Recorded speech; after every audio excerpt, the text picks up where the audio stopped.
Bom, quem estava de manhã, já viu, o Gedeon me apresentou, meu nome é Gedeon, eu sou sociólogo, trabalho aqui, eu dou aula aqui na FLAN de Sociologia, mas assim, meu emprego mesmo é no ISEC, que é Instituto Cristão de Estudos Contemporâneos, lá da Assembleia de Deus Bethesda, e onde eu trabalho com aula. De verdade, o que eu sou mesmo é professor, que eu amo ser professor. E aí, agora que eu fico mais à vontade, sabe? Aí eu me sinto mais em casa, mas esse negócio de estar em cima de púlpito para pregar não tem nada a ver comigo. Bom, e aí, desde a época do mestrado que eu comecei, eu fiz meu mestrado especificamente sobre a questão do nascimento do pentecostalismo no Brasil. O doutorado, se algum dia sair, seria também isso. E aí, por causa disso, eu comecei a discutir e comecei a me interessar pela questão da cultura brasileira. A relação do protestantismo brasileiro com a cultura brasileira. Quer dizer, eu sempre falo em sala de aula para o pessoal sobre essa nossa relação ambígua, né? Como é que é ser cristão no mundo de hoje? O que o texto bíblico tem a ver com o mundo de hoje? O nosso seminário, a gente tem muito essa discussão. O nosso seminário lá na Bethesda, o tema é uma leitura bíblica para a realidade, quer dizer, discernindo os tempos. Aqui na FLAN, com a perspectiva de teologia integral, então a gente está muito fincado nessa preocupação de fazer uma leitura da realidade, fazer um link, o que tem a ver ser crente e ao mesmo tempo o que tem a ver a realidade brasileira. Até que por mais que a gente não queira admitir, como em alguns momentos a gente não admite, ou pelo menos oficialmente, mas assim, nós somos crentes ou nós somos evangélicos, religiosos, aqui no nosso mundo, né? A gente não é crente no outro planeta, ou 10 séculos atrás, nós somos da agora, nós somos crentes dessa época. Então o que é ser crente dessa época? E o que é ser cristão na nossa realidade? O outro mundo vivia no outro mundo, literalmente, né? Mas a gente tem essa perspectiva. Tanto que uma das críticas mais fortes que você tem, principalmente nos meios acadêmicos, principalmente do pessoal mais de inspiração marxista, é que a religião, basicamente, e muito mais o pentecostalismo, tem uma percepção alienante da vida, né?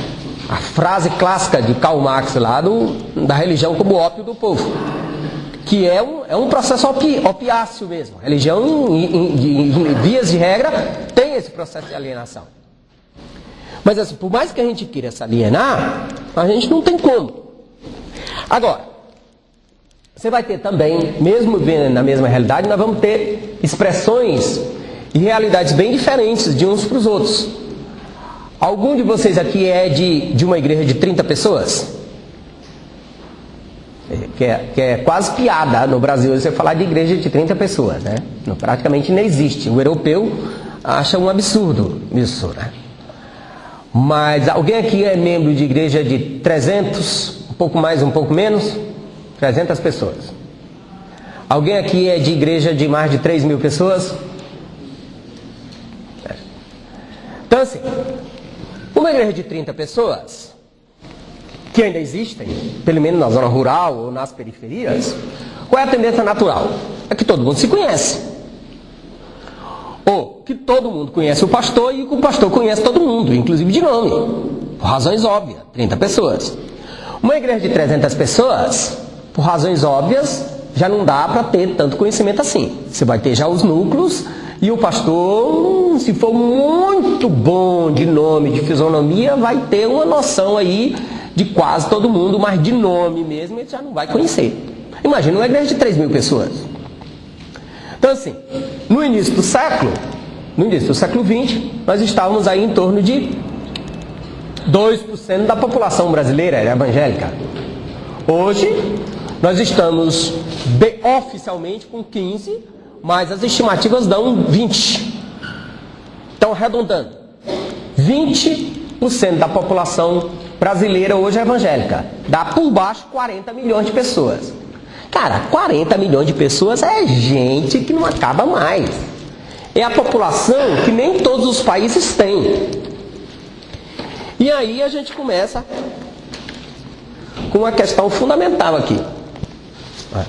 O que é que essas pessoas têm em comum? Isso aqui eu fiz no final do ano passado.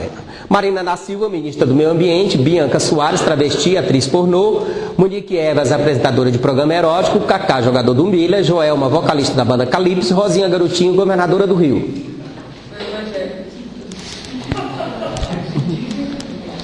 Todas elas são, ou dizem ser evangélicas. Você diz assim, não pode. Por que não pode? Pode. Essa lista não podia ser de católicos? Tá bem? Você tem jogador de futebol, tem travesti, tem traficante de droga, tem não sei o que é católico. Também agora tem evangélico. Quer dizer, a gente está tão bem representado, não sei se vocês lembram, que a gente já teve sequestro no Brasil, que a sequestrada e o sequestrador eram evangélicos. Né? O sequestro da filha do Silvio Santos. Quer dizer, por pouco dava para fazer uma congregação. Eu não sei quem ia ficar com a oferta. Mas é isso. Então assim, nosso universo protestante hoje é absolutamente plural. Absolutamente plural. E assim, no primeiro momento ele é absolutamente plural, prioritário e principalmente por causa da quantidade. Por razões óbvias, qualquer grupo menor tende a ser mais coeso, tende a ser mais homogêneo. Uma igreja de 30 pessoas, fatalmente vai ser muito mais homogênea. Vocês aí de igreja de 300 pessoas, não tem, por mais que você floreie essa história da unção do Espírito Santo, da unidade, não sei o que é bonito a gente falar isso, a gente sabe que é muito bonito de falar, mas isso é absolutamente teórico. Por mais que você fale e teorize a respeito dessa questão da unidade, num grupo de 300 pessoas não vai ter essa unidade. De 3.000 pessoas, então nem se fala. E aí uma outra coisa, a gente está sempre confundindo unidade com conformidade. Hoje nós temos uma igreja no Brasil que tem muita conformidade, mas não tem unidade. E aí, quem tem aqui... Tá, se alguém não quiser se expor, não tem problema. Eu tenho mais de 40 anos. Mas quem tem mais de 30 anos de evangélico? Quem tem mais de 30 anos de evangélico, que lembra quando era criança ou adolescente, que a gente tinha muito bem definido as marcas denominacionais. Se você passando na rua, eu gosto de fazer essa exemplificação, você passava na rua, se ouvia um determinado tipo de hino, com um determinado tipo de instrumental, você sabia. Se fosse hino da harpa tocado pelaquela banda marcial, você sabia que era a Assembleia de Deus. Se eu ouvisse um determinado hino do cantor cristão tocado no piano, você sabia que era uma igreja batista. Isso, você tem essa supremacia dos hinários evangélicos desde o início do século XIX, quando as denominações começam no Brasil. Você tem os hinários denominacionais, que os hinários denominacionais de alguma forma dão a cara das denominações,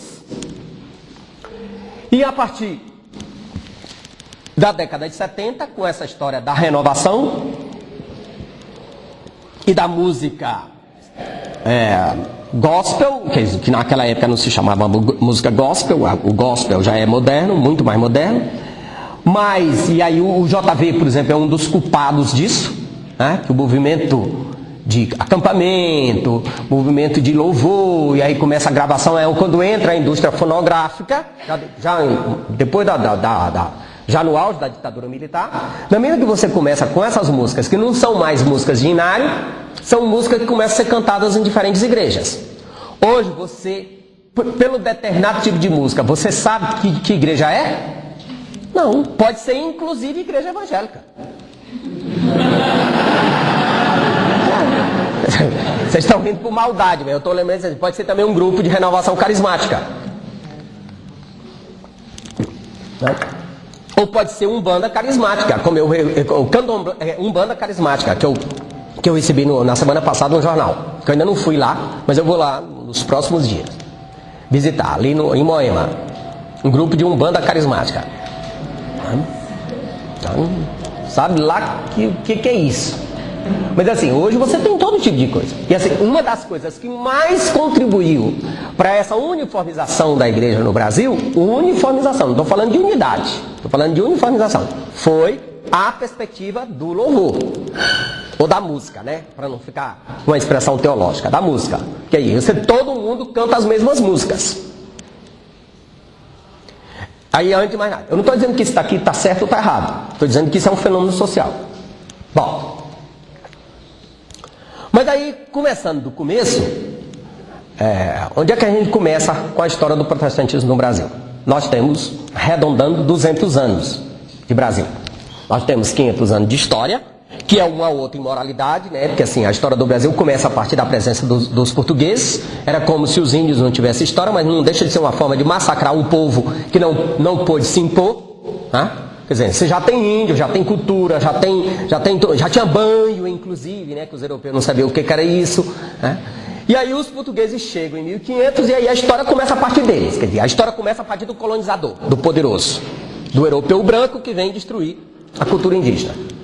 E é muito interessante que a história do Brasil é muito cínica nesse aspecto. O Brasil começa em 21 de abril, que aliás começa batizado, né? Que começa com a missa.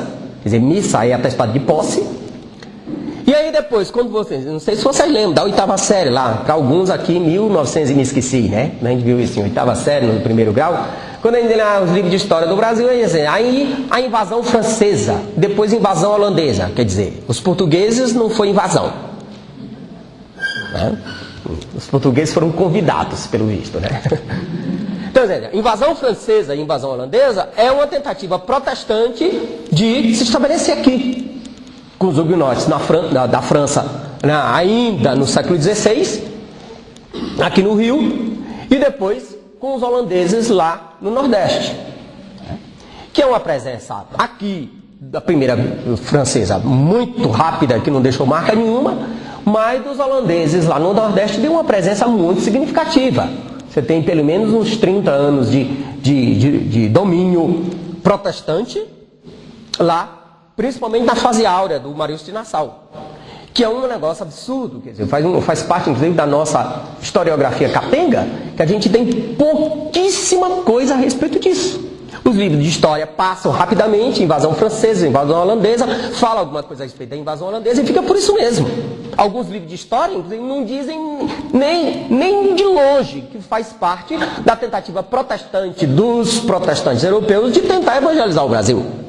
Então, e aí? Como tudo bem, que era uma espécie de subproduto, a evangelização era subproduto da Companhia das Índias Ocidentais, e aí passa por isso mesmo. Mas no mundo evangélico, por exemplo, a gente não tem praticamente nada que eu conheça. Em português a gente só tem um livro a respeito disso, que é uma tese do Frank Leonardo, chamado Brasil Estado, Igreja Estado Brasil Holandês, que inclusive está esgotado já há muito tempo. E depois disso a gente não tem mais nenhuma documentação, nenhuma historiografia a respeito disso. Bom, aí você tem a presença protestante oficialmente a partir da vinda de Dom João VI, né? Para quem assistiu o Quinto dos Infernos, aquele seriado da Globo, profundamente patético e folclórico, mas lamentavelmente verdadeiro. Né? A família real é aquela zorra mesmo. Né? A rainha é uma ninfomaníaca, o Dom João VI é aquele palerma idiota, o filho depois, o Pedro II, é um canalha de quinta categoria e assim, não tem a ver nada mais Brasil. Né? Agora, quando Dom João VI vem, começo do século XIX, quem é que na Europa tem economia, ciência, produção, ou objetivamente, quem é que tem estrada de ferro, quem é que tem telefone, depois quem é que tem telefone, quem é que tem carro e quem é que tem uma estrutura de exército e principalmente náutica, para enfrentar Napoleão? Só a Inglaterra.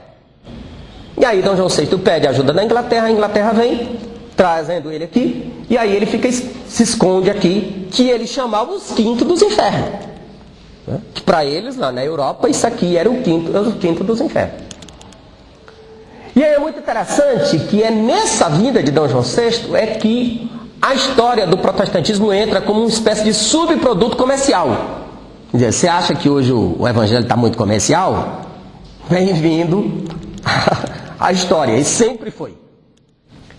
Então, assim, como os portugueses precisavam dos ingleses para fazer o que eles precisavam fazer, as estradas de ferro, depois a própria estrutura do Banco do Brasil, que nasce aí, porque quem é que tinha isso? Só a Inglaterra quem tinha na Europa?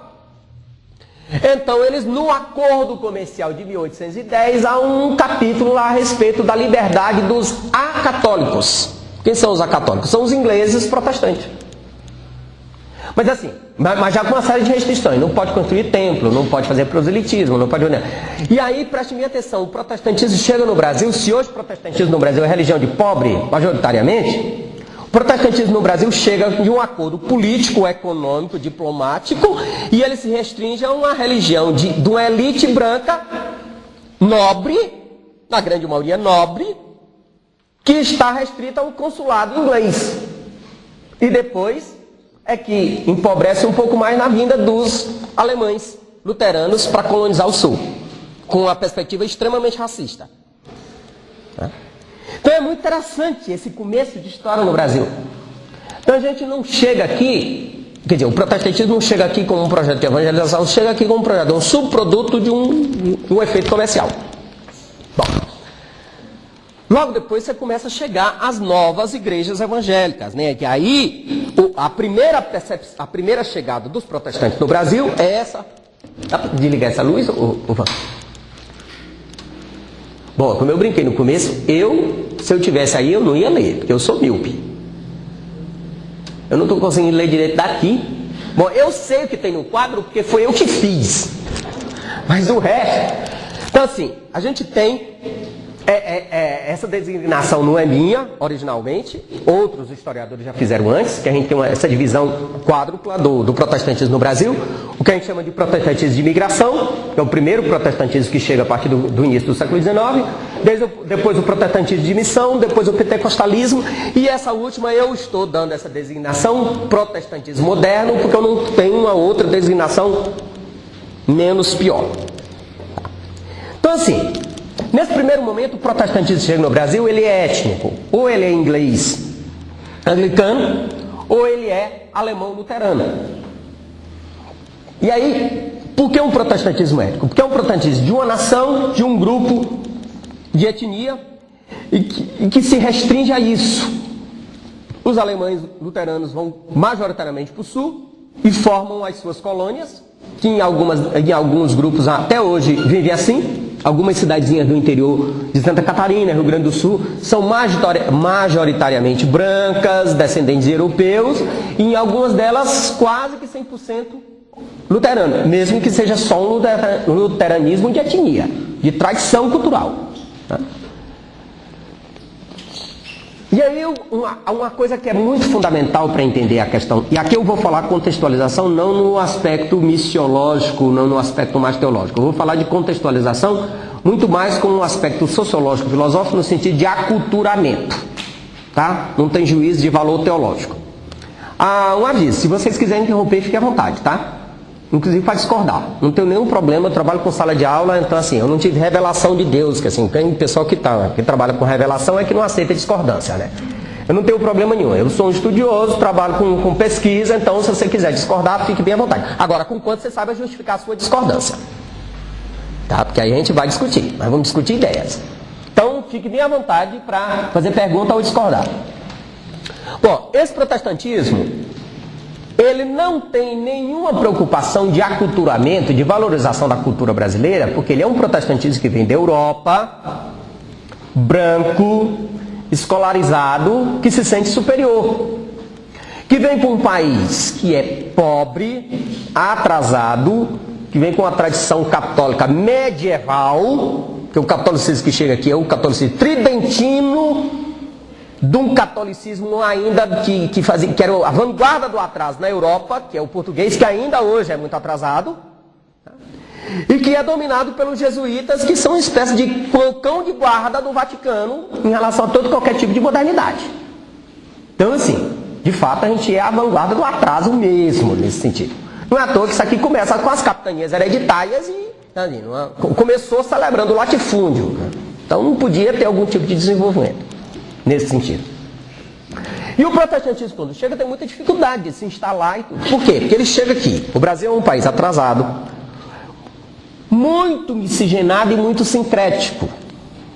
Que aqui uma coisa muito significativa da tradição brasileira, da composição do Brasil como país, é que o Brasil é um dos países mais miscigenados do mundo. E aí a gente diz isso de forma muito bonita hoje, como uma espécie de vantagem, mas essa nossa miscigenação passa essencialmente pela postura colonialista de extermínio, de apodrecimento, ou baixando mais o nível, de que fazia parte da tradição colonialista dos portugueses vir para cá para estrupar as índias e as negras. Fazia parte da ética deles. Era bonito, fazia isso, é interessante. Por exemplo, a nossa história brasileira conta aí de forma louvável a história dos bandeirantes. O que eram bandeirantes? O que foram os bandeirantes? Foram gangues. Era o PCC da época. Sabe? Era o Toninho Beiramar, que na época era financiado pelo Estado, com uma gangue de assassinos. Era uma gangue de assassinos que saía matando índios e negros. Não tanto negro, que aí no primeiro momento dos bandeirantes ainda não tem tantos negros assim, mas depois sim. Mas iam exterminando as populações indígenas para levar o ouro para a Europa. O que foram os bandeirantes? E aí hoje tem aí rodovia Fernão Dias. Então, daqui a pouco nós vamos ter uma rodovia Fernandinho Beiramar. Por que não? Então assim, a nossa tradição, a nossa estrutura é essa. Então nesse sentido você vai tendo essa exploração e essa miscigenação. Ademais, porque a grande maioria dos colonos, ou dessa manifestação da colonização, você tem os homens vindo. Os grupos de homens. E no primeiro momento isso aqui se tornou um grande presídio mesmo, né? Portugal pequenininho, então os degradados eles mandavam para cá, né? Por isso a história do Quinto dos Infernos. Eles sempre se referiram ao Brasil como os Quinto dos Infernos. Então você começa a ter muita miscigenação. E aí você tem negro, branco, mameluco, mulato, e aí vai. Esse processo de miscigenação é muito grande. Tanto que você tem uma diferença muito grande de algumas colônias do sul, que se mantêm razoavelmente intactas, muito, não só pela questão da etnia, mas também porque a religião se torna cimento social. Qual era a possibilidade do protestantismo nessa época influenciar o Brasil? Do ponto de vista legal, jurídico, político, nenhuma. É uma religião de um determinado status, uma religião de branco, europeu, da elite, nobre, e que não passava disso. Que tem uma série de limitações jurídicas e políticas e que não passava disso. Bom, a partir da metade do século XIX, você começa a chegar às missões protestantes das igrejas denominacionais, que já não são mais europeias, são invariavelmente norte-americanas. Que é a congregacional que chega em 1855, os presbiterianos em 1859, os metodistas em 1867 e os batistas em 1888. Que é já, aí você muda, porque aí você não tem mais um protestantismo de etnia, protestantismo de imigração, mas é um protestantismo de missão.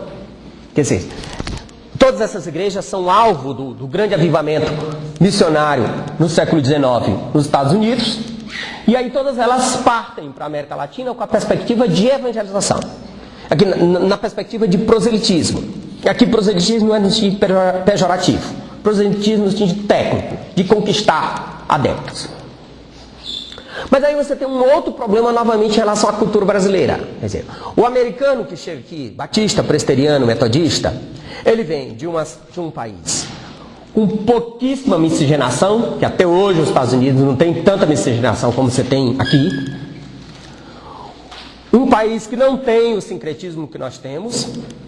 Um país que já tem um nível de escolaridade diferente, que tem um capitalismo já bem mais desenvolvido do que o nosso, e que do ponto de vista religioso ele vem de uma mentalidade protestante, classe média escolarizada e muito sectarizada, típica do protestantismo.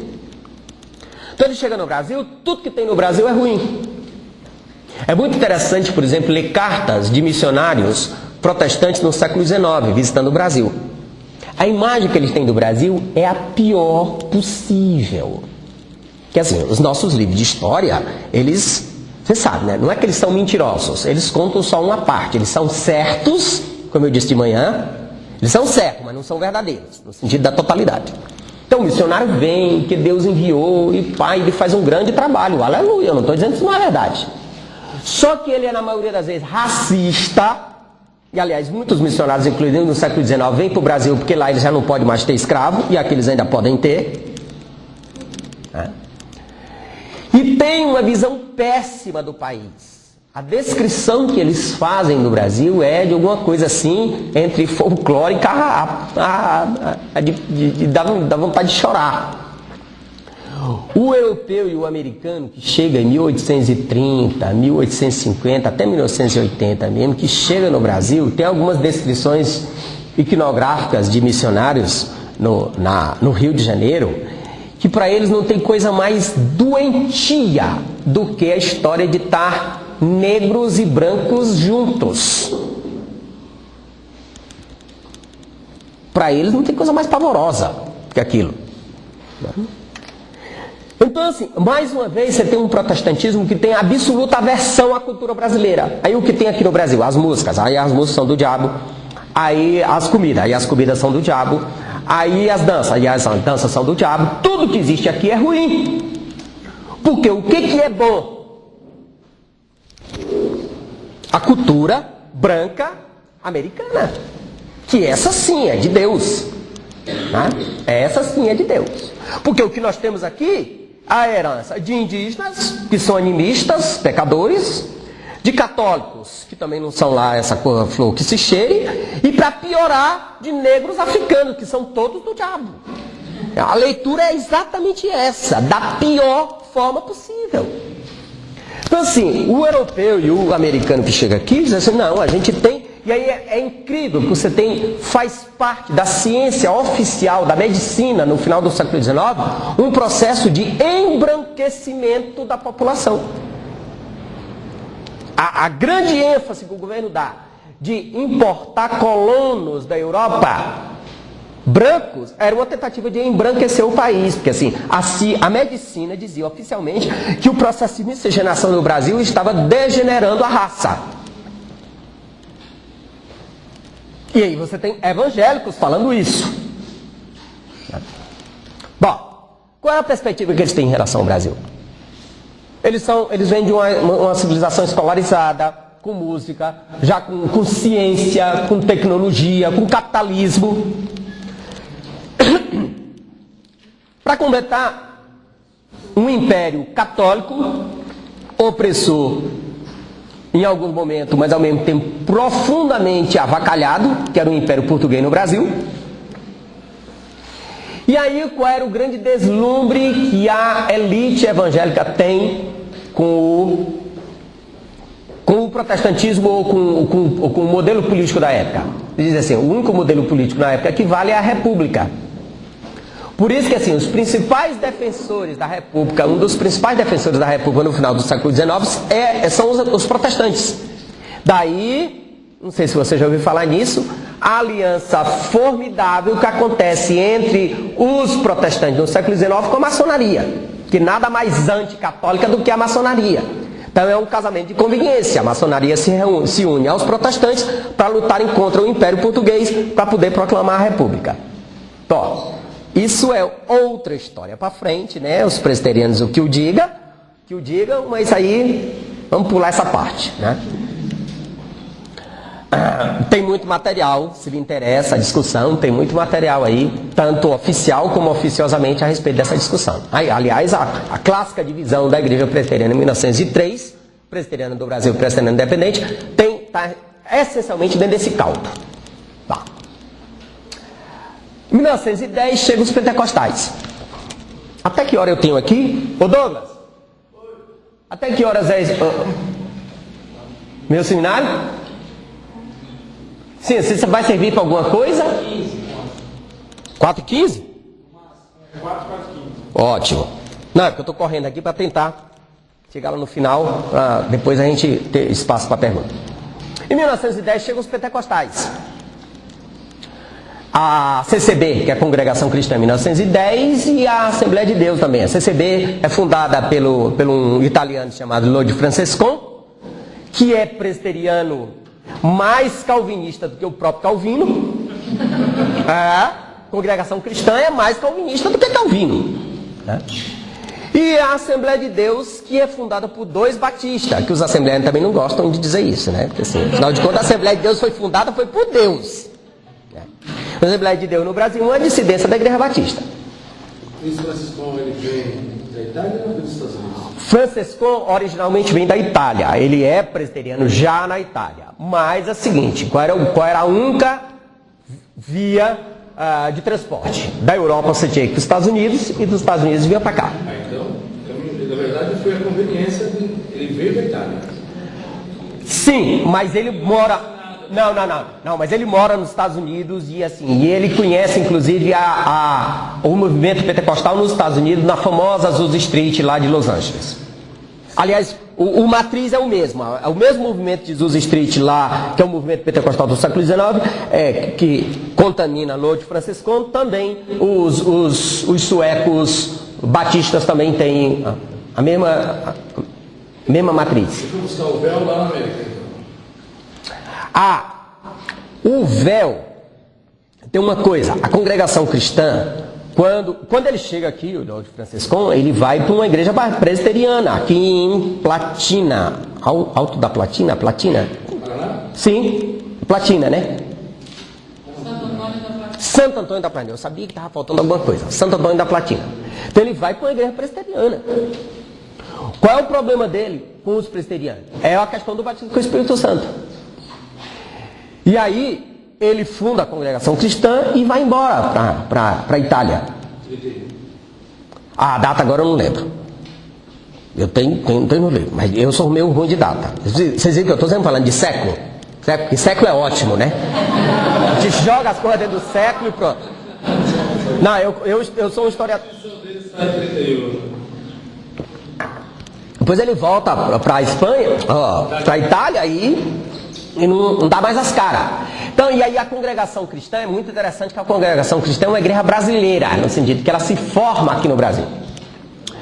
E a tradição da congregação cristã aqui, enquanto tivesse esse viés presbiteriano ultracalvinista e esse viés pentecostal que vem dos batistas negros dos Estados Unidos, como ela nasce como uma igreja étnica, ela é uma igreja italiana até o final da década de 50, ela só se abrasileiriza depois da Segunda Guerra, por causa dos problemas que os italianos vão ter no Brasil.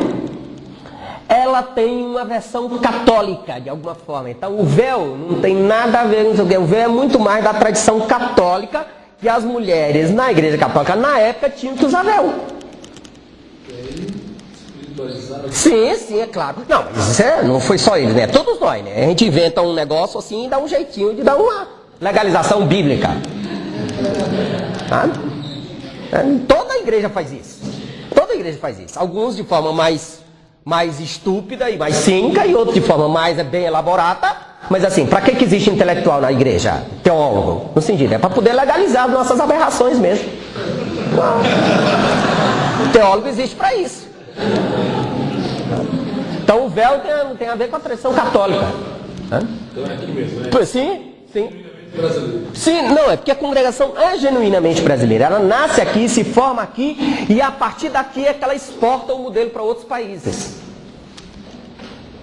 Então, por exemplo, o Francescon volta para a Itália e lá começa a congregação cristã e depois, e aí é uma longa história, porque assim, como a gente tem pouco documento, agora está saindo uma tese, nesse ano, até o final do ano, está saindo uma tese de doutorado do Keiwasa, que ele defendeu agora, agora não, uns 2, 3 anos atrás, vai ser a primeira tese de doutorado sobre a congregação cristã, que a gente tem pouquíssimo material, até porque a congregação cristã é proibido publicar qualquer coisa. Então assim, a gente não tem onde fazer pesquisa sobre a congregação cristã. E aí o Francescon volta para a Itália e funda a congregação cristã, e depois a congregação cristã da Itália vira a Assembleia de Deus. Que, na verdade, tem uma estratégia disso aí, não tem? Com relação à Assembleia de Deus do Brasil? Como assim a estratégia? Quando eles mudam Lá é a Assembleia de Deus, só lá. E essa Assembleia de Deus, na Itália, é a congregação cristã do Brasil. Então, assim, é o modelo lá e que não permite que a Assembleia de Deus daqui do Brasil, ela pode se instalar na Itália como Assembleia de Deus? Pode. Eu não sei muita coisa. Eu estou dizendo que pode porque eu conheço, eu tenho amigos que tem um amigo que é missionário da Assembleia de Deus e está com a Assembleia de Deus lá. Uma Assembleia de Deus ligada ao ministério aqui. Há uns 20 anos atrás, aí, alguns pastores da Assembleia de Deus falavam da dificuldade de ser a Assembleia de Deus na Itália, porque a congregação que está no Brasil, na Itália, se chamava Assembleia de Deus, e lá havia restrições, impedimentos. Não, eu tenho um amigo que é missionário hoje na Itália.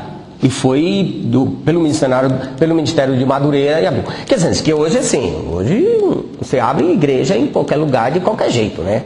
Então, hoje também temos isso. Bom, mas assim, eu confesso que eu não sei muito mais de história, porque eu estou esperando inclusive essa tese sair para poder a gente conhecer. Porque eu não conheço nenhum outro material. Ele tinha informações da congregação, lembra? Tinha, mas o problema é esse, é que tudo que existe sobre a congregação é alguém falando sobre a congregação. A gente não tem documentos de dentro. A gente não tem alguém de dentro falando. O Google já tem dissidentes lá. Bom, aí você disse assim, os pentecostais podiam ter feito diferente? Podiam e deviam. Por quê? Assim, retornando, a grande dificuldade, por exemplo, do protestantismo de imigração se inserir na cultura brasileira e ter alguma contribuição cultural à cultura brasileira é porque é uma religião, etnia, tem limitações históricas e políticas, tem proibições jurídicas a respeito disso e uma série de coisas. Depois o protestantismo de missão, que as igrejas tradicionais, clássicas, protestantes americanas, já vêm de classe média, escolarizadas, muito racistas, e aí aí a Assembleia de Deus é diferente. A Assembleia de Deus vem, apesar de vir dos suecos brancos, eles são muito pobres. Sabe? E vem do próprio movimento negro americano. E começa no Nordeste. Então deveria ser a igreja mais brasileira. Nesse sentido, a Assembleia de Deus é muito mais brasileira do que qualquer outra. Eu queria que o senhor explicasse de novo, porque eu não consegui pegar. A Assembleia de Deus vem de sueco branco, que são pobres e também constituído por americanos negros. Que horas que os caras se juntam? Eu não peguei. Eu misturei aqui, acho que eu misturei a história. A história da Assembleia de Deus é o seguinte: dois suecos, Daniel Berg e Gunnar Wing, são batistas de origem sueca, são da igreja batista sueca em Chicago. Daniel Berg é formado no seminário sueco de Chicago, da igreja batista, que conhece o movimento pentecostal na Azusa Street, lá em Los Angeles. Você falava Street é Azusa? Azusa, a famosa Azusa do clássico movimento de renovação pentecostal no começo do século XX nos Estados Unidos. Só que esse movimento da Azusa é um movimento de pobre, meio redundante dizer isso, de pobre na periferia de Los Angeles. A gente fala, Los Angeles não era o que era hoje em 1900. Né? O movimento é liderado por um negro chamado W. Seymour, que é um escravo cego de um olho. O movimento pentecostal tem muita liderança feminina. Então, assim, o movimento pentecostal é retratado tanto pela imprensa americana, como pela imprensa americana secular, como pela imprensa evangélica, como algo, assim, se você acha pouco o que os clássicos tradicionais hoje dizem da Universal, se você acha agressivo, você não pode imaginar o que se dizia do movimento pentecostal. Porque é um movimento de negro, gente da periferia, liderado por um escravo cego de um olho e por mulheres. Então não podia ser sério esse negócio. Los Angeles Times coloca na tutela assim, orgia. Eles chamam de orgia. Porque era um cúmulo do absurdo reunir brancos e negros no mesmo local. E aqui tem muito da segregação americana, que as igrejas evangélicas são as principais legalizadoras. Tem muito do racismo das igrejas evangélicas. Tem muito do preconceito contra pobre não escolarizado. Que aí as elites intelectuais das universidades vão dizer assim, como que negro, pobre, semi-analfabeto pode pegar a Bíblia e interpretar? Quem tem que interpretar somos nós, que sabemos grego e hebraico. Então assim, é um movimento, a aversão ao movimento pentecostal é racismo, é sexismo, e o deboche que eles fazem, aí nós não estamos no mundo do politicamente correto, que você não pode debochar de gente que tem defeito físico. Assim, são os loucos liderados por um cego. É isso aí que se diz. Agora, os suecos são muito pobres. Os suecos é o nordeste, é o peruano de São Paulo, sabe, na época.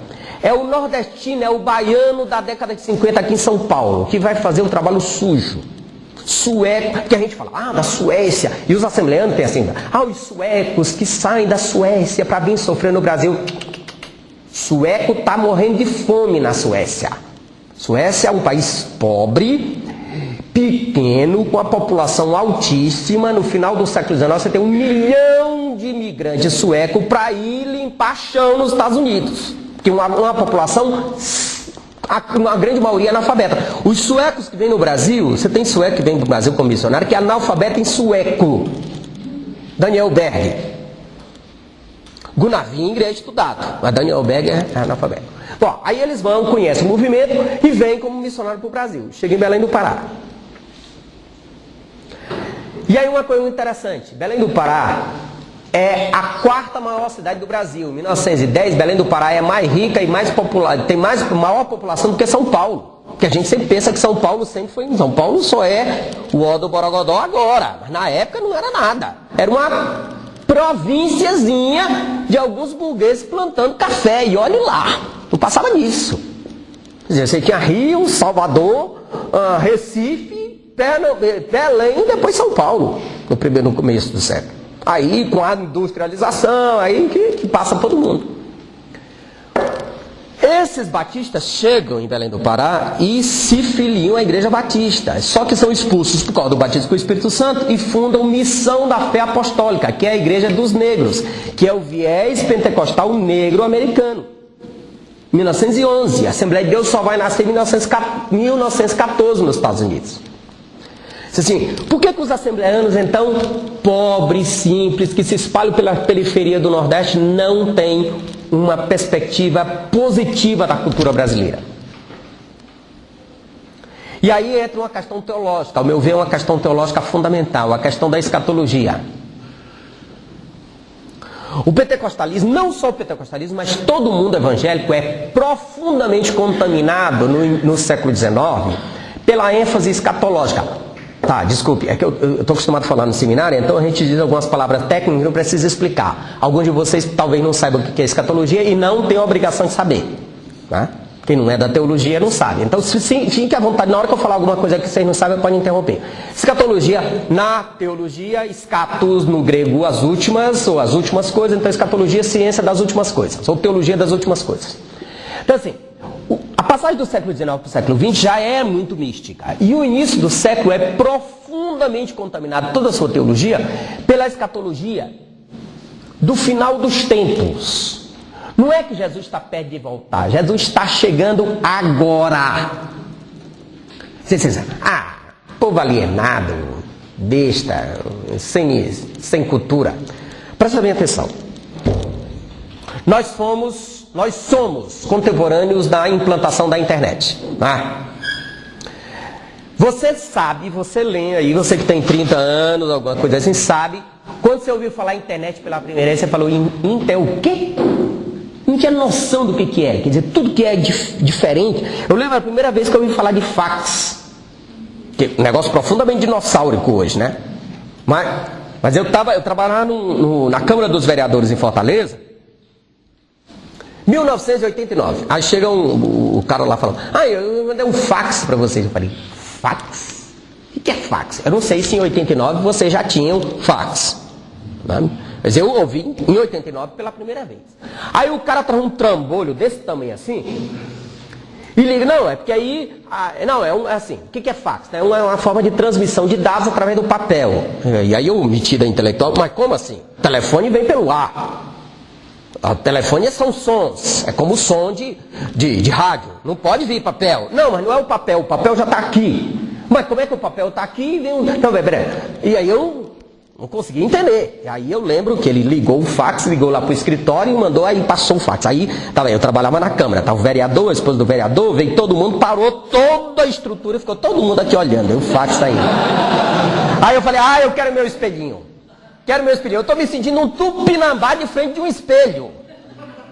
Eu tive a sensação dos tupinambás em 1500 vendo as caravelas. Eu tive a impressão que um pigmeu quando viu a explosão de uma bomba, de um tiro pela primeira vez. Quer dizer, um negócio completamente diferente, inédito.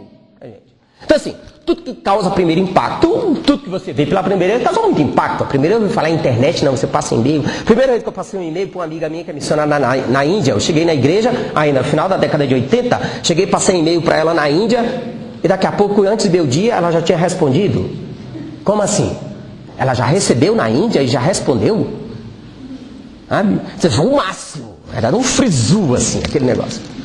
Imagina o que é você em 1910,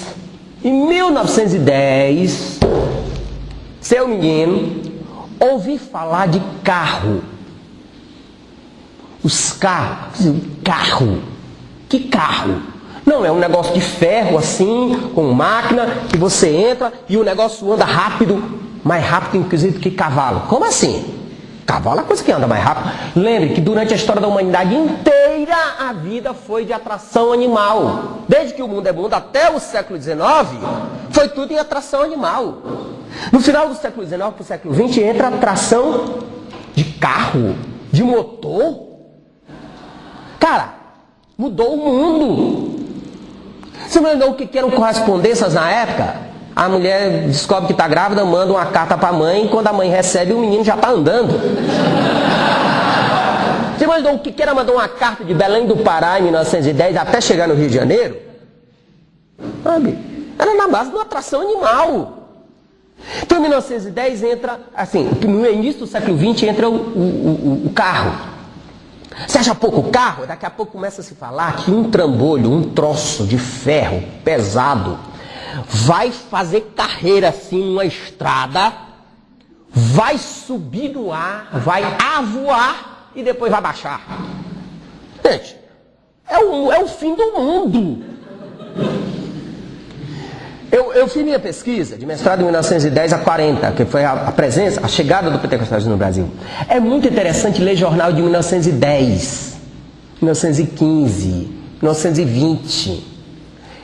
Eles têm certeza que o mundo está se acabando.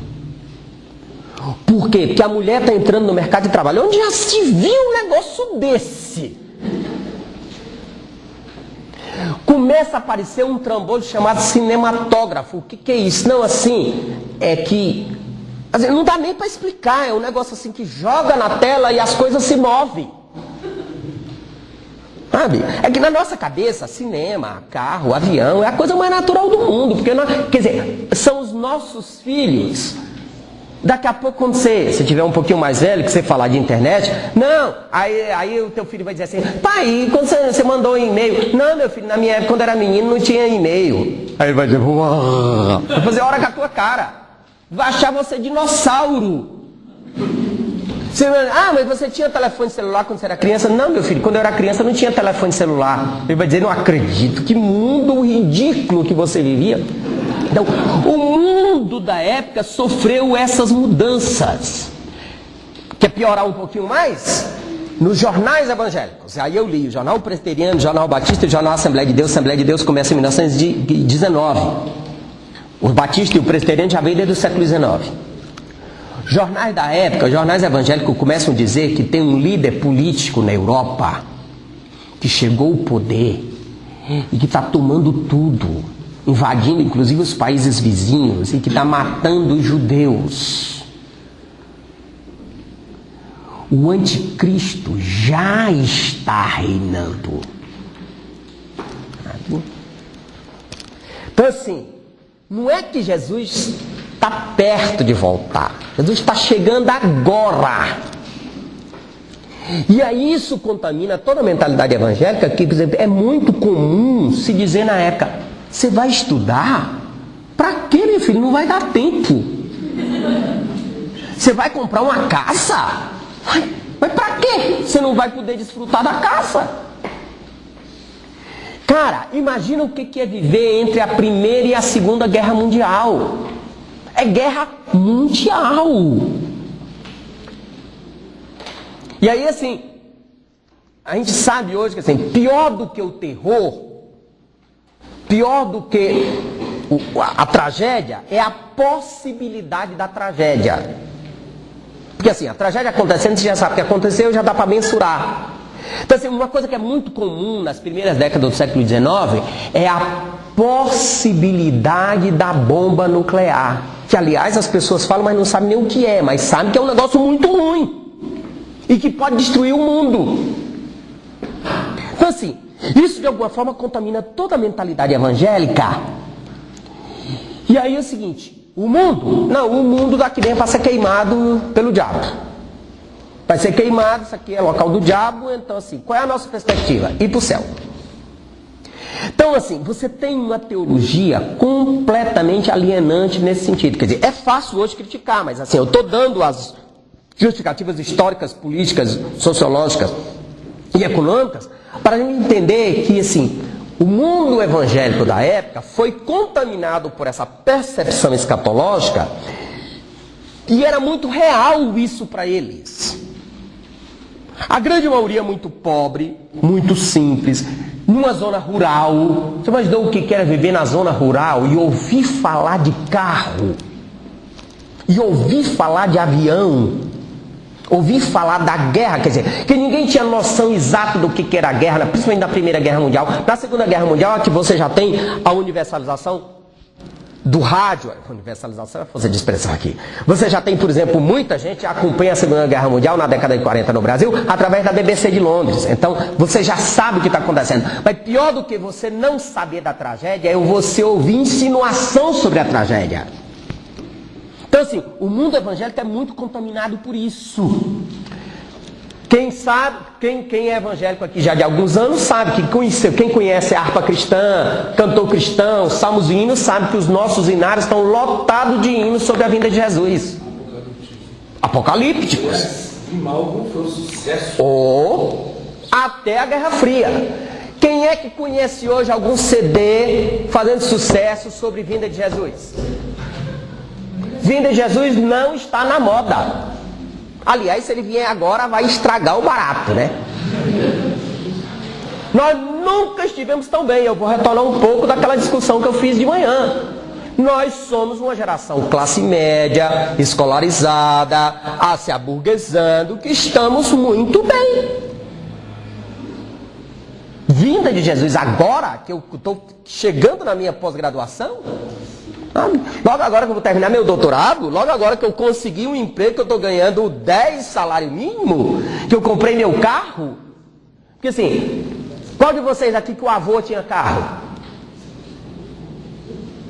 Tem alguém da elite com a transcendentana alguém aqui descendente da nobreza?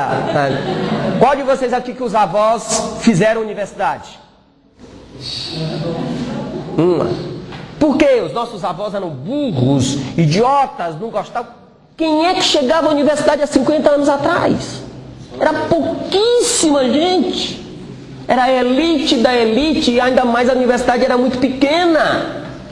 Hoje, quem é que não faz a universidade? Só quem não quer. Tem universidade de graça aí. Você passa na calçada no vestibular, hoje é uma piada. Né? Até analfabeto passa no vestibular. Então assim, quem é que tinha, os nossos avós não tinham, geladeira, fogão elétrico, por quê? Porque essas coisas que existiam, mas eram produtos de altíssimo luxo. No processo de desenvolvimento do capitalismo, todos esses elementos foram se universalizando. O terceiro grau, telefone celular, hoje, eu lembro, 10 anos atrás, quem tinha celular era uma coisa de status, né? Então assim, houve esse processo de universalização. E as gerações posteriores de evangélicos Nós já nascemos num mundo escolarizado, urbano, com a estabilidade financeira razoável, de classe média para cima. E aí, eu sei que os teólogos não gostam disso,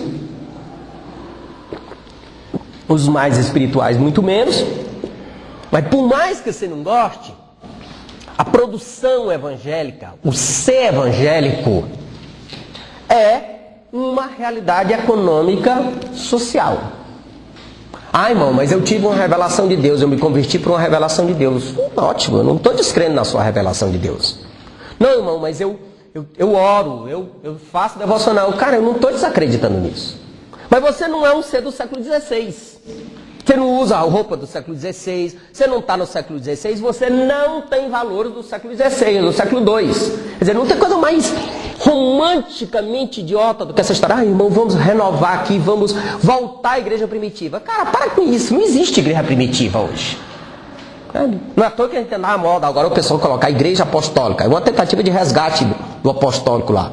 Às vezes, como marketing é bonito, mas como real é pura mentira. Ninguém é igreja primitiva hoje. Ninguém conseguiria restaurar a realidade do ato dos apóstolos.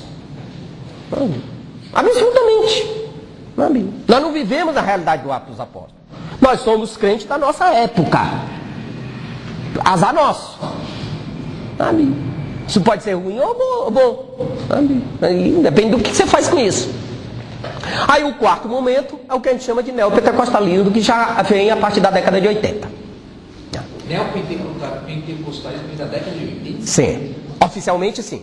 Não é Vixe, eu misturei um pouco as coisas. Assembleia de Deus, então, é uma igreja pentecostal. Sim. 1800 e pouquinho. 1910.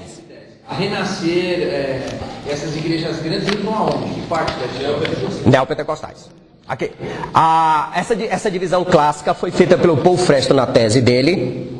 E é o seguinte, o Paul trabalha com o que ele chama de 3 ondas do pentecostalismo. Eu ia pular isso porque eu achei que não tinha muita importância, mas já que você provocou, deixa eu explicar rapidinho.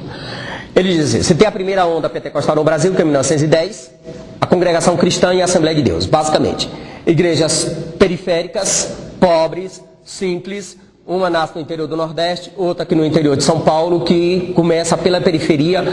A Congregação Cristã, como eu já disse, é uma igreja étnica, italiana até a década de 80, depois é que ela se torna uma igreja brasileira, mas aí ela tem uma caminhada absolutamente singular na história do protestantismo, está aí 90 anos do jeito que ela é e tá. Assembleia de Deus nasce no interior do Nordeste, Norte e Nordeste, depois se espalha em 20 anos, alcança o Brasil. Mas sempre foi uma igreja de periferia, sempre uma igreja pobre. Hoje você já tem uma elite. Você já tem na terceira e quarta geração, você já tem gente de classe média, média alta, na Assembleia de Deus. A geração do Silas Malafaia. Exatamente. E aí tem a segunda onda. Aí, a ênfase teológica. A ênfase teológica da primeira onda pentecostal é essencialmente pentecostalismo, glossolalia, que é línguas estranhas, escatologia e cura. Mas assim, é diferente de cura de um templo da Assembleia de Deus na periferia e depois uma cura feita na televisão. Aí uma outra história. A segunda onda do pentecostalismo é a partir da década de 50 e 60, que é 2 grandes igrejas, Brasil para Cristo e Deus é Amor, que nascem da Assembleia de Deus, são dissidências da Assembleia de Deus, que já nascem num país urbanizado, que nascem no Rio e São Paulo e que começam a partir daqui. Que é um processo que acompanha o auge da explosão demográfica no Brasil, logo depois da Segunda Guerra Mundial, e acompanha o processo de industrialização, principalmente a partir de São Paulo. E as duas, tanto Deus e Amor, como Congregação Cristã, acompanham o processo de proletarização e de industrialização. Ok. Então, a segunda onda já é uma igreja que se caracteriza, essencialmente, tem 2 características fundamentais. É a primeira vez que o protestantismo ou o pentecostalismo entra com modelo de meios de comunicação, que é a primeira vez que você tem programas de rádio evangélico. Aí, o clássico programa do Manuel de Melo. Na rádio, conta a benção, meu irmão. E a ênfase na cura. Aí a glossolalia e a escatologia já perdem espaço. As ênfases da glossolalia e da escatologia. É uma igreja urbana, mas é uma igreja pobre. Principalmente a Deus é Amor, que continua muito característica até hoje.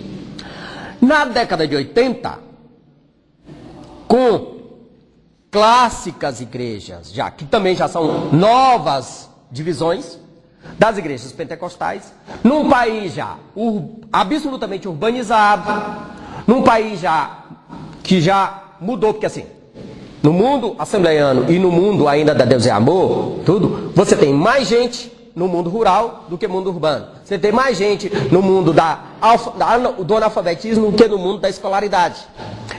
Da década de 50 para cá. Óbvio, depois da Segunda Guerra Mundial, você começa o processo de industrialização, o processo acentuado de urbanização brasileira, não sei o que, você tem o Brasil praticamente muda de cara. Muda de cara. O Brasil que foi durante quase 500 anos um país rural, católico, profundamente agrícola, profundamente clânico das grandes famílias, a partir da década de 50 se torna um país. Começa o seu processo de industrialização, começa a universalização do ensino, se alfabetiza e deixa de ser aquele país homogêneo e de domínio católico. Aí começa a virar uma salada. Sim. Aí, na década de 80, você tem a Universal, que é o grande modelo, mas aí, amigo, nem Deus sabe o que acontece depois disso. Porque eu acredito que Deus não perca tempo com essas coisas. Olha, nós temos uma pesquisa do ISEC que no começo da década de 80 nasce uma igreja por dia no Rio. Uma por dia. Se na década de 80 nascia uma por dia, imagina hoje. Então você tem uma absoluta pulverização religiosa no Brasil. Que coincide também com o processo de renovação das igrejas tradicionais. Final da década de 80, você tem até a grande divisão entre Convenção Batista e Convenção do Brasil, Batista Nacional. Foi 60 aí? Tem algum batista aí que lembre disso? 64. Eu sei que foi década. Eu sempre começo a trabalhar com décadas também, que eu sou ruim de data. Então, década de 60, a grande divisão dos batistas por causa do movimento pentecostal. Aí você começa a ter presbiteriano renovado, metodista renovado, aí vai. Aí o céu é o limite. Ou o inferno, né? Mas é outra história. Eu devia estar gravando esse negócio, cara. Bom, aí... Qual é o limite disso? Você não tem mais limite, você tem uma pulverização absoluta. Agora, você tem uma igreja universal que tem hoje 20... Não, mais... 20... peraí. A Universal nasceu em 77. Quantos? 30 anos. Eu lembro que um dia desse a gente estava vendo o aniversário, eles fazendo comemoração de 26... Tem 30 anos. Uma igreja que é um fenômeno mundial, que é uma igreja que nasce no Brasil e em menos de 30 anos ela alcança o mundo. E aqui não é força de expressão, não. Você tem um universal na Índia, na China, no Japão, no escambau. Na África, em diferentes lugares. É a grande multinacional brasileira, que aliás está dando emprego para brasileiro no mundo inteiro. Porque assim, e é uma igreja seguinte, em todos esses lugares o chefe é um bispo brasileiro. Na Índia é um bispo brasileiro, no Japão é um bispo brasileiro, nos Estados Unidos é um bispo brasileiro. Em diferentes lugares é bispo brasileiro. E aí, por exemplo, qual é a grande ênfase agora? Você não tem mais nenhuma ênfase escatológica, porque assim, falar de vinda de Jesus agora que a gente comprou um canal de televisão, tem banco, tem deputado, tem senador, tá nadando em dinheiro, se Jesus voltar agora, vai estragar o barato, né? Então é melhor ele não vir. Então assim, nós chegamos ao poder, a classe média, média alta e a classe alta, estamos muito bem, obrigado, nadando em dinheiro. Então a ênfase agora não é mais escatologia, a ênfase não é glossolalia no sentido de línguas estranhas, a ênfase é cura e prosperidade. Agora, Dava para falar em prosperidade, dava para a Assembleia de Deus, Ouros e Batistas, em 1910, 1928, 29, no auge do crash da Bolsa, da falência do capitalismo, falar de prosperidade. Pobre na periferia do mundo, catando um feijãozinho de tarde para fazer o jantar e um franguinho solto no terreiro.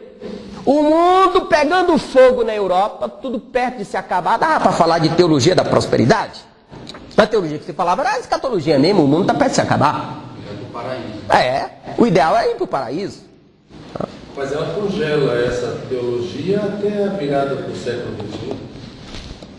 Não entendi? Ela congela isso, ela mantém essa teologia até a virada do século XXI. Enquanto isso, os neopentecostais já estão vindo lá atrás, né? Antes da virada, eles já estão mudando essa teologia.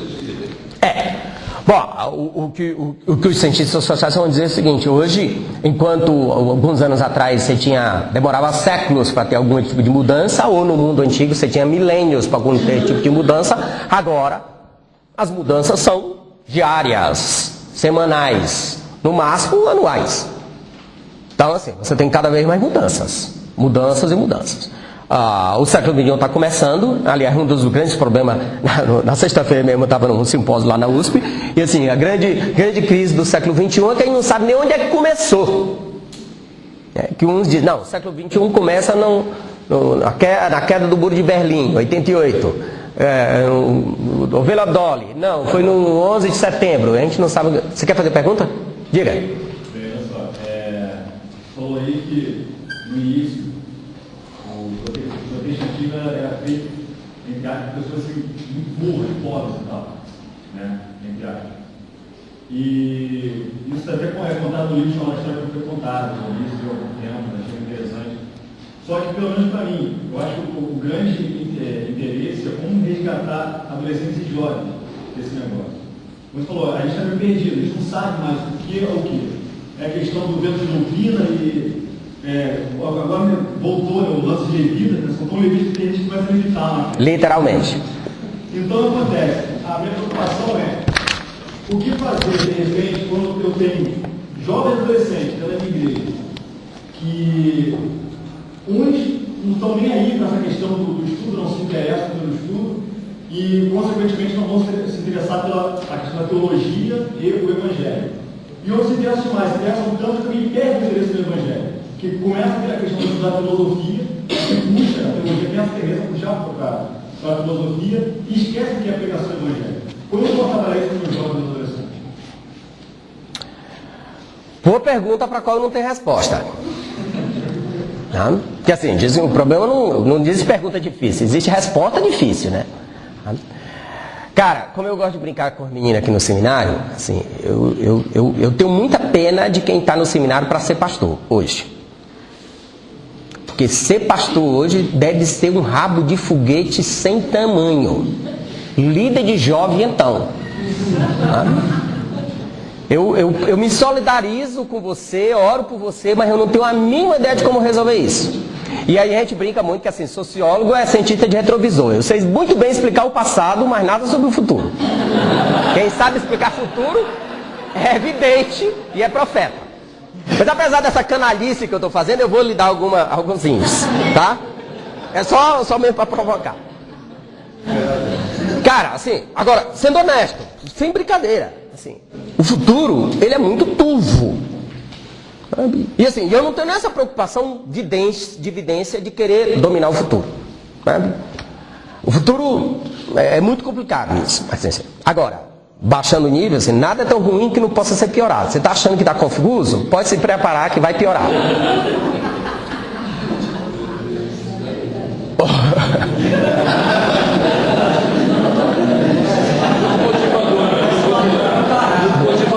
Muito motivador.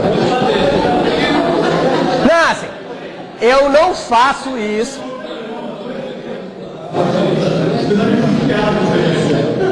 Não, um dia desse eu estava numa palestra na ADU, aí a gente estava mais ou menos caminhando para isso, aí um cara falou assim, Gidão, isso é uma responsabilidade. Você tirou todas as minhas certezas e não me deu nenhum consolo espiritual. Eu falei, rapaz, te manca, quem é pago para dar conforto espiritual para ti é teu pastor. Eu não sou pastor. Quer dizer, quem dá conforto espiritual é vidente, pai de santo, pastor, rabino. Não. Eu não sou pago para isso. O que acontece é o seguinte, cara. Pelo andar da carruagem, eu posso falar de tendências. A tendência é nós temos cada vez mais pluralização religiosa. Nós chegamos numa situação que é irreversível voltar. Sabe? É impossível voltar. Aliás, eu até prefiro que não volte. Quer dizer, às vezes tem um pessoal assim, mais romântico que diz assim, não, vamos orar para Deus dar uma unidade, para a gente ter uma igreja única. No Brasil, no Brasil não, em qualquer lugar do mundo. Mas assim, eu até prefiro que nós temos diferentes tipos de igreja, pelo menos eu tenho a sensação de que nem todo mundo está errado. Alguém está certo nesse negócio. Tá? Bom, nesse sentido, uma resposta mais cínica. Uma resposta mais positiva, eu vou dizer uma coisa. E aí, eu presumo que aí, é óbvio, vocês são líderes de jovens e adolescentes, pastores, vêm para um congresso desse para ouvir respostas, para aprender técnicas, né? Aprender. Mas eu, particularmente, tenho muita dificuldade com essas técnicas. Né? Eu acho que, assim, evangelho não é bem técnica, não é modelo, assim, não existe modelo padrão. Eu acho que é o seguinte, aqui não é só o que eu acho, que eu penso e penso junto com muita gente boa, muito mais referencial do que eu. O cristianismo tem princípios absolutos que nunca foram negociados e que continuam válidos hoje. Ideia de pecado, ideia de salvação em Cristo Jesus. Pode inventar o ó do borogodó, vai dar no que der, mas assim, não muda isso. O sacrifício de Cristo, o sacrifício vicário de Cristo é absoluto. Eu sei que falar de absoluto hoje, num mundo absolutamente relativista como o nosso, parece que eu estou mofado.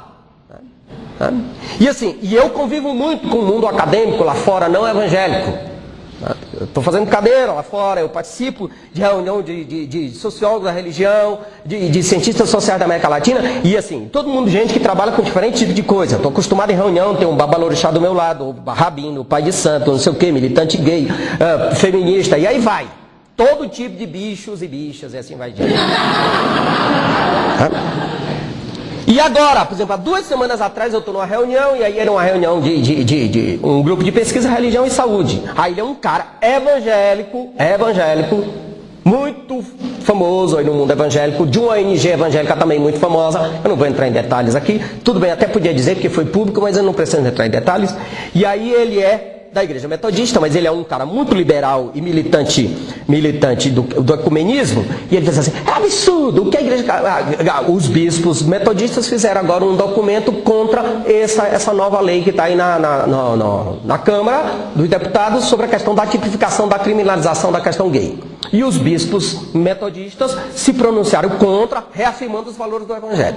E aí esse cara levanta e diz assim, os bispos metodistas fizeram uma estupidez, não sei o que. E aí de lá à frente dele tem um pastor anglicano, que é apoiador da causa gay, que tem uns militantes gays evangélicos no grupo, que são da igreja dele, um babalorixá, o pai Celso de Oxalá aqui do meu lado, todo mundo assim. E aí ele detonou com os bispos da igreja dele, e olha para mim e diz assim, e aí Gideon, você que é de uma igreja tão progressista, como é que vocês lá na igreja Bethesda lidam com a questão gay? Aí eu falei para ele, na minha igreja a gente não criminaliza, mas nós temos a mesma posição dos evangélicos. Sabe aquele silêncio assim de 5 minutos que parece uma eternidade? 5 segundos. Aí ele me olhou para o pastor assim. Pois é, gente, continuando a nossa história. Qual é o quê? Está querendo me intimidar? Está querendo que eu negocie alguma coisa assim que é princípio do evangelho? E aqui eu não estou me referindo em relação à questão gay, porque eu acho que assim, reduzir o evangelho a uma luta contra a questão gay... valorizar demais a questão do gay que não merece valor nenhum e reduzir o evangelho que o evangelho não é isso. O evangelho é muito mais do que isso, é o valor da vida. Agora, eu não posso, só porque eu estou lá no meio daquela corja, sabe, relativizar os valores do evangelho. Porque aí, na hora que ele falou, eu digo, aí agora vai esquentar aqui o negócio. Sabe? Mas aí ninguém se pronunciou, os militantes gays não disseram nada, o próprio pastor ficou na dele, eu digo próprio. Não sei se é porque ele já me conhece, sabe que eu não sou abrir de briga. Nós já tivemos outras brigas lá por outras questões. E aí o seguinte, cara, eu acho que essa nova geração de adolescente está esperando ver alguém com algum tipo de princípio válido e seguro o suficiente para seguir. Nós somos uma geração profundamente plural, profundamente volúvel, que segue a qualquer um e segue a quem é mais convincente, segue a quem se posiciona. Por quê? Porque nós estamos nessa sociedade pendular, na medida que você sai de um extremo vai para o outro. Nós somos uma geração de novos fundamentalismos. Mas se essa nova geração vê alguém convicto, porque o problema é esse, cara. É que a gente começa a gente fica com esse evangelhozinho que é muito mais folclórico, é muito mais dinheiro. Aqui, essa palhaçada aqui. Óleo da unção. Bíblico. Sabe? Aqui, ó. Aqui é ou não é uma adequação absoluta ao comércio e ao mundo? É que pode parecer um discurso conservador, ridículo, mas não é. Eu não sou contra a questão de você ter perfume e usar produtos. Mas você quer vender produto, quer vender rímel, batom, não sei o que para menina, usa isso como produto. É bonito para beleza, mas não dá uma avacalhada nesse negócio e dizer que é produto santo. Porque isso aqui é uma canalice sem tamanho e ainda tem a petulância de usar versículo bíblico. Que o que está acontecendo é o seguinte, nós estamos nos adequando tanto ao mercado, que a gente comercializa os valores de Deus ao mercado. Nós adequamos e nos subordinamos ao mercado. Sabe que você quer ir para a praia? Vai para a praia, mas não diz que praia, eu vou para a praia para poder louvar Deus. Não vai louvar Deus, você vai ver as meninas. E quem tem mais ver menina? Ver mulher bonita é bom. Ver homem bonito para as meninas é bom. Tem que refazer, né? Explicar, porque o mundo está tão confuso que você não explica. Aí agora a história, por exemplo, de baile gospel. Vamos fazer boate gospel. Não vamos louvar Deus. Não vou louvar Deus. Eu quero ir para o baile para dançar com a minha mulher. E aí eu fui para um show e o cara, você está sentindo a presença de Deus? Cara, eu não estou querendo sentir a presença de Deus. Eu quero a minha mulher. Sabe? Então assim, eu acho que a gente tem que começar a separar as coisas. Você quer dançar com a sua mulher? Dança. Você quer tomar um vinho? Toma. Você quer fazer isso dentro da tua consciência? Não quer. Agora, não significa dizer que por causa disso eu vou adequar os valores de Deus ao comércio.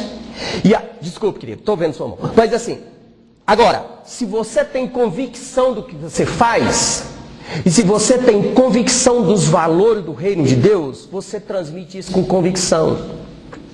Agora, vou retornar uma coisa que eu disse de manhã. Valores do reino de Deus é identificação com os oprimidos. Evangelho do reino de Deus não é esse evangelhozinho de água com açúcar, de classe média, adequado às riquezas e principalmente subordinado ao comércio. Evangelho é a identificação com o pobre, com o oprimido, que desde o texto bíblico é isso.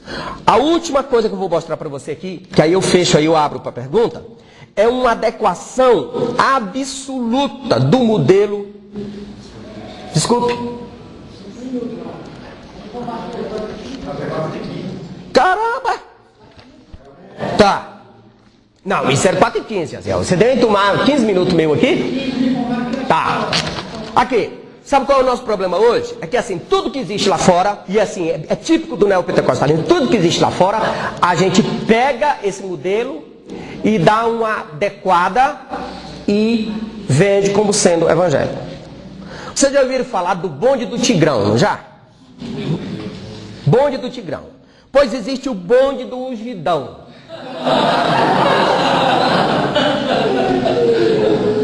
E se vocês prestarem atenção, o nome do CD é Não Julgue. Tá? E olha a pérola da letra. Sabe? Alguém conhece isso aqui? Pois é. Olha a letra. Quer mudar, o ungidão vai te ensinar. Eu vou passar óleo na mão, vou sim, meu irmão, vou sim, vou sim. Orando de hora em hora, vou sim, conquistar sua vitória agora, eu vou passar óleo na mão. Vou mostrar que o ungidão, o Senhor é Jesus Cristo. Então desperta o bonde do ungidão. Segure a Bíblia e levante a mão. É o bonde do ungidão, quer mudar, o ungidão vai te ensinar. Quer dizer, tá vendo como a letra é profunda, original, tá? Poética. E aí, como nada é tão ruim que não possa ser piorado, a estrofe, o coro, né? Só as varoas, abençoadas, varões de guerra, a igreja toda, Tá, não é questão de preconceito contra funk. Quer fazer um funk? Faz, mas faz alguma coisa que preste, amigo. Isso aqui é muito pobre. Ai, é muito rasteiro. Ai, é muito... Então assim, você quer fazer samba, rock, tudo faz. Se lhe interessar, o que eu fiz aqui hoje é mais ou menos uma síntese do que eu trabalho nesse texto que eu